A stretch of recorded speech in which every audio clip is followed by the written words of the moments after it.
Thank you to all of the partners. Oh my God, it's just such an unbelievable moment. Brandon, you also told me, as you can hear the chants from the crowd. Let's go, Brandon. Brandon, you told me you were going to kind of hang back those first two stages and just watch and learn what.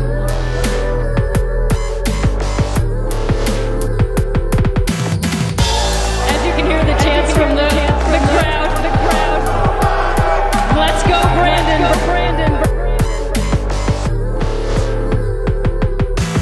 You're a traitor to your race. As you can hear the chants from the crowd. Let's go, Brandon.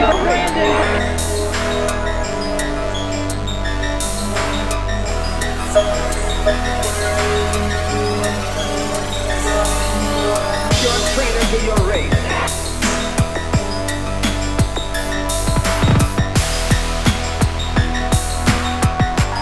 As you can hear the chants from the crowd. Let's go, Brandon. Go, Brandon.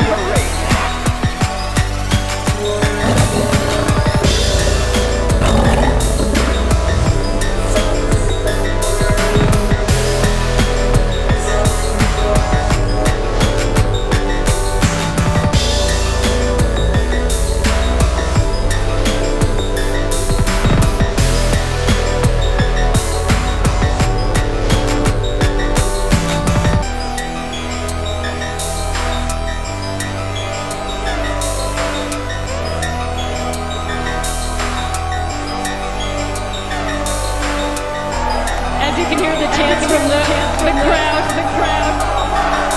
Let's go, Brandon.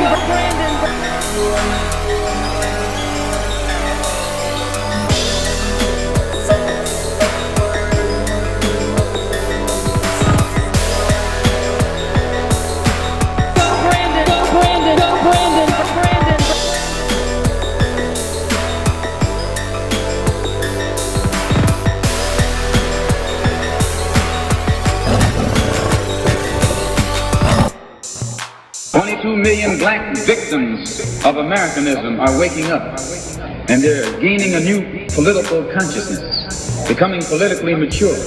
And as they develop this political maturity, they're able to see the recent trends in these political elections. They see that the whites are so evenly divided that every time they vote, the race is so close they have to go back and count the votes all over again. And which means that any minority that has a block of votes that stick together is in a strategic position. Either way you go, that's who gets it.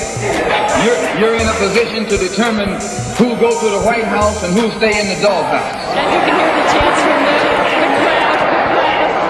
You're the one who has that power. You can keep Johnson in Washington, D.C., or you can send him back to his Texas cotton patch.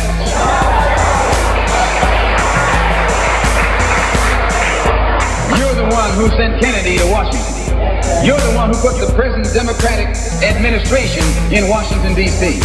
The whites were evenly divided. It was the fact that you threw 80% of your votes behind the Democrats that put the Democrats in the White House.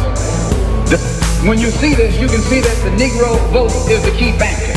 And despite the fact that you are in a position to be the determining factor, what do you get out of it? The Democrats have been in Washington, D.C. only because of the Negro vote. They've been down there 4 years. And there's all other legislation they wanted to bring up, they brought it up and gotten it out of the way, and now they bring up you. And now they bring up you. You put them first and they put you last. Because you're a chump.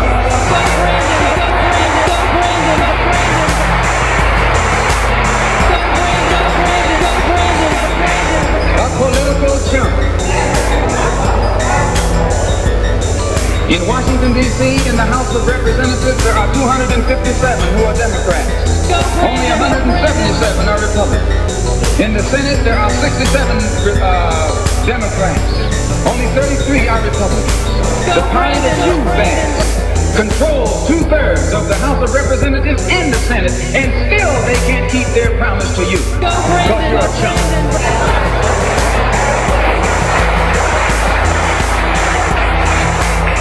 Anytime you throw your weight behind a political party that controls 2/3 of the government, and that party can't keep the promise that it made to you during election time, and you're dumb enough to walk around continuing to identify yourself with that party, you're not only a chump, but you're a traitor to your race.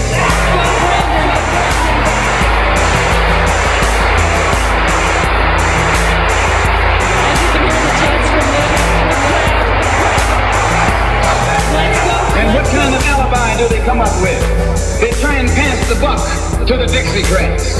Now that's during the days when you were blind, deaf, and dumb, ignorant, politically immature. Naturally, you went along with that. Go Brandin. But today, as your eyes come open and you develop political maturity, you're able to see and think for yourself. And you can see that a Dixiecrat is nothing but a Democrat in disguise. Go Brandin. You look at the structure of the government that controls this country. It's controlled by 16 senatorial committees and 20 congressional committees. Of the 16 senatorial committees that run the government, 10 of them are in the hands of Southern segregationists.